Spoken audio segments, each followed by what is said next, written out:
Magandang oras na naman sa inyong lahat mga kaibigan.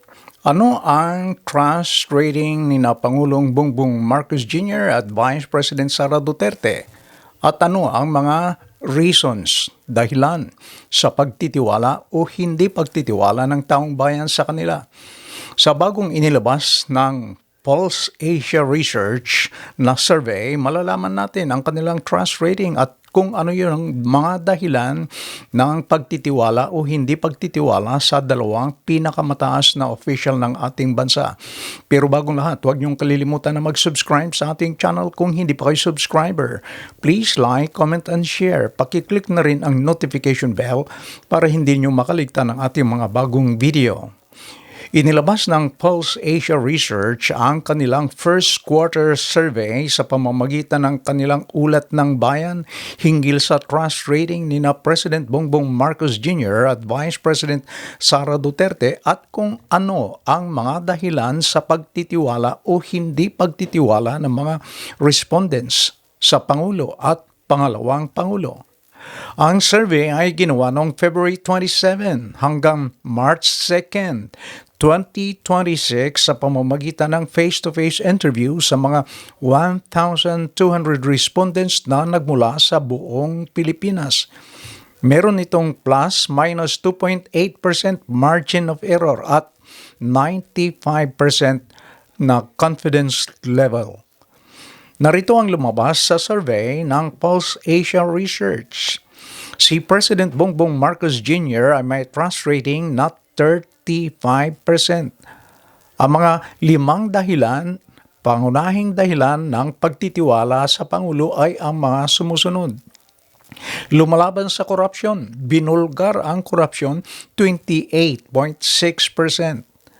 Tumutulong sa mga nasalanta 12.4%.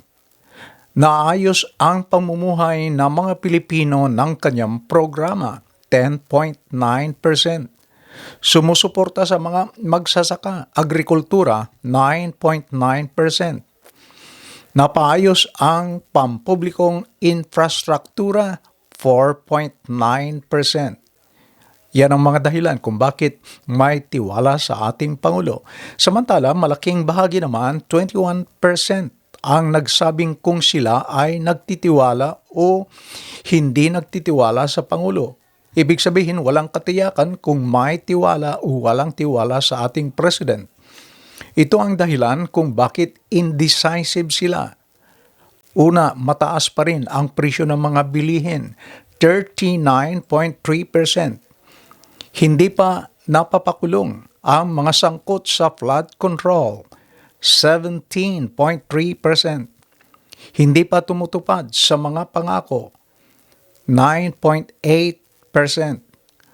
Kulang pa sa aksyon sa paglutas ng mga problema sa bansa, 8.4%.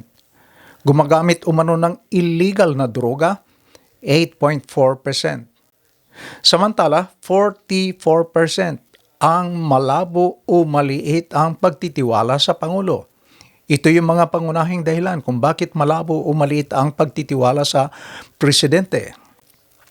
Hindi lumalaban sa korupsyon, walang napapanagot sa korupsyon, 16.7%. Hindi tumutupad sa pangako, 15.3%. Walang nagawa, hindi gumaganap ng kanyang tungkulin, 13.8%. Hindi makukontrol ang pagtaas ng presyo ng mga bilihin, 12.3%. Sangkot sa korupsyon, 12%. Yan ang mga dahilan kung bakit malabo, maliit ang pagtitiwala sa Presidente at ito naman ang lumabas sa survey hinggil sa trust rating at mga dahilan sa pagtitiwala at hindi pagtitiwala kay Vice President Sara Duterte. Si VP Sara ay may 54% na trust rating. Ito naman ang dahilan kung bakit mas mataas ang trust rating ni VP Sara kaysa kay PBBM. May kakayahang mamuno, mamamalakad, 12.8%.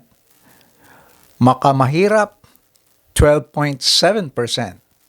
Matapang, 12.4%. Madaling hingan ng tulong, matulungin, 9.1%.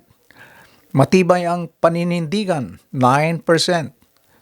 Samantala, 20% naman ang hindi masabi kung sila ay nagtitiwala o hindi nagtitiwala kay VP Sara.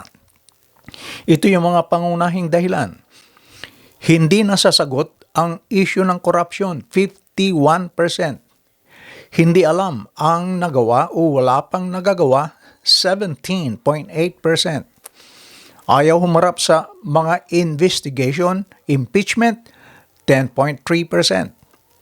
Panay biyahe, 5.5%.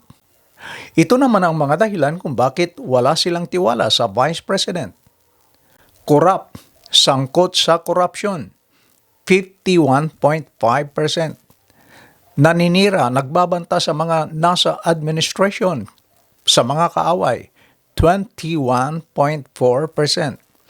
Palamura, bastos, 5.4%. Wala pang nagagawa, 5.1%. Panay biyahe sa labas ng bansa, 4.5%. Yan ang mga pangunahing dahilan kung bakit malabo o maliit ang pagtitiwala kay VP Sara. Mga kaibigan, ano naman ang iyong reaksyon, ano naman ang iyong pananaw sa ating tinalakay ngayon tungkol sa pagtitiwala o hindi pagtitiwala sa ating Pangulo at pangalawang Pangulo? Kung meron kayong pananaw, please leave your comment below. Maraming salamat sa inyong panunod. Hanggang sa muli, and please don't forget to like and subscribe. Bye-bye.